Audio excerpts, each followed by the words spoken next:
So hey guys, welcome to our YouTube channel. In this video, I'm going to show you how to turn off your online status in WhatsApp. But before beginning the video, don't forget to like this video and subscribe to our YouTube channel for more informative videos like this.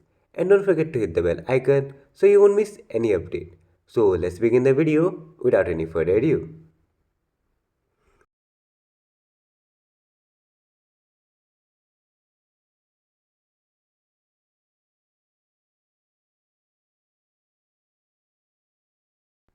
So to turn off online status of WhatsApp in your smartphone, first of all open WhatsApp in your smartphone.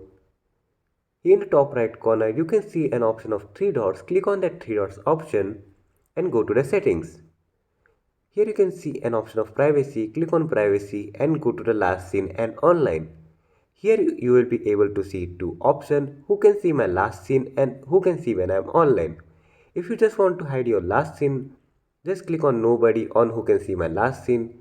But if you want also to hide whether you are online or offline, just simply select same as last seen on who can see when I am online. In this way, no will be able to see your last scene or also won't be able to see whether you are online or offline. So that is all for today's video. Don't forget to like this video and subscribe to our YouTube channel for more informative videos like this. And don't forget to hit the bell icon so you won't miss any update. See you in the next video. Thanks for watching.